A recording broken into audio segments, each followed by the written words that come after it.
wéy leen di gën a abonné ci chaîne YouTube bii di Syndicalisme TV la télévision du moment bi leen di jox mboolem xibaar yu wér te wóor ci à temps réel. dal leen ak jàmm ñu koy taaxañ yéeni kaay xëy doo tàmbale ko tribune yéeni kaay mi di kaa nag ci wàllum courant gi courant gookee naka fintooni moo ngay gën a maas njëg la nag yokku na njëgu woyofal booba fintoon nekk woyofatul yéeni kaay bi tribune naka diis na gan ndax mbir moomee naka effectif na fintoon ñëpp a ko gisandoo ñëpp a ko déggandoo mbir mi naka jàppale 17 jàppale 22 mai ñaari recharge yu 5000 francs yoo xamante ni si boo koy xool bu nekk mu ngi dikkee 51,5 kilowatt beneen bi 35,7 kilowatt mu di nag ay tentative d'explication bu Senelec boo xamante mu ngi koy indi waaye loolee nag amul lenn loo xamante ni si askan wi gëm nañ ko ci la ñu gëm kay mooy courant gi yokku na te loolee moom mooy dëgg ay détails yu bëri yoo xamante ni si fintooni jëm nañ ko indi ngir comparer waaye loolu naka gars yi dinañ ko tegeeku na leen clients yi woyofal naka fintooni mun nañoo constater mun nañoo nangu fintooni ne mbir moom amul xiini mii ni amul demal te ñëw yokku na courant gi fintooni woyofal boobu woyofatul diis gën la dee def ndax lañ ca gars yi teg naka ci 5000 fi fintooni donatul li nga xamante ni si mën na nekk li mën a nekk te ñu war cee wax kay mooy soble see pompiteer si tabaski bi nga xamante ni si moo ngi jëm l'observateur yi ne kay ne yooyee ñam naka fintooni yokkute naka ñu ngi xeeñ ca ñoom prix moom fintooni commencé nañoo jël escalier di yéeg yenn ci zone sax yenn ci bërëb yoo xamante ni si kenn mënu faa gis soble pompiteer waxi noppi ay explication yi nga xamante ni directeur bu ARM mu ngi koy nit waaye naka loolee taxul naka ba askan wi am dal boo xamante ni si ñu ngi ko see dal dee def yéene kaay bi fintooni ab jaaxle dëgg la gaa yi dal dee nekkee nañ ko koy fintooni wàllum engrais bi ak li nga xamante ni si moo di jiwu ji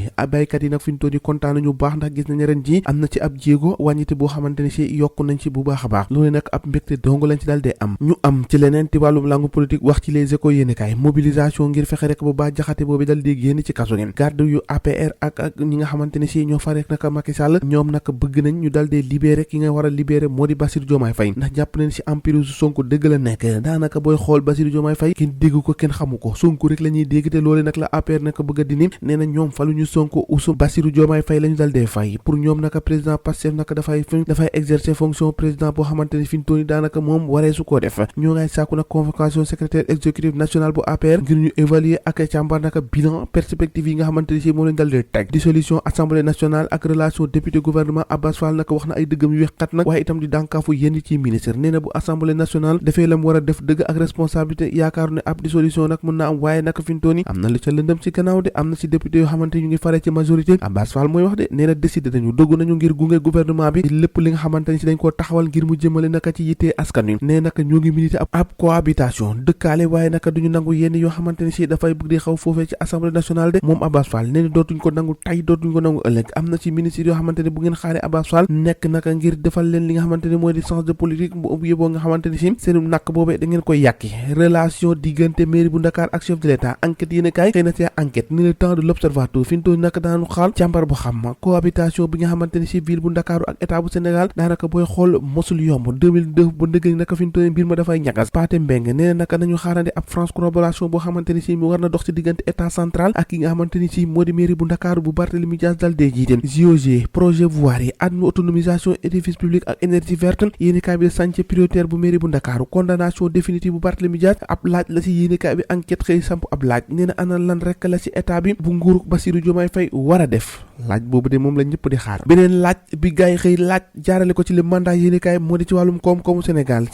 ana lan rek la doonu ko chef ndax booy xool wàllum engrais wàllum dund wàllum autosuffisance alimentaire la ñuy dundee amul leen loo xamante ne Sénégal daal mun na see moomal boppam loo xamante ne mun na see teg loxoom nag ne lii moo ko moomal boppam mot na sëkk lam cay dundee waaye nag booba ak léegi amul leen loo xamante ne Sénégal amal na boppam wala moo munal boppam de cay lii le quotidien yéene kaay ne fi ñu toll wàllum diplomatie voyage présidentiel Bassirou Diomaye Faye naka solaat na dàllam gannaaw paraya niki tey ji président ñu ngi koy xaarandi ca Guinée Conakry niki ëllëg am na dina amal ñetti voyage yoo xamante ni ca France naka ci diggante juin ak novembre loolu naka mooy calendrier bi nga xamante ni moom Bassirou Diomaye Faye am na ko ci li nga xamante ni si moo di wàllum tukkeem googee wax ci libération yéene kaay ak mbirum enseignant boobee nga xamante ni si dañ ko assassiné ca diwaanu Thiès am na ci ay léexoor yu bëri yoo xamante ni si l'enquête bi xëy na koo fësal nee na nag élément yu njëkk yi nag moom mu ngay orienté vers un guet-apens waaye itam écarté na lépp li nga xamante ni si moo di teesu agression victime bi nag ci jamono ji nga xamante ni si ñu ngi koy agressé ci saaka moo nga woon ak téléphone ak saak boo xamante ni moo nga defoon 800 000 alee xaali moom naka dañ koo jamati booy xool naka dóor ko ay coup ay paaka ay marteau ak yoo xamante ni si yëpp takk deret nag ñu fekk ko foofee nga xamante ni si foofu la tëddoon dal dee ñàkk bakkanam cay Sénégal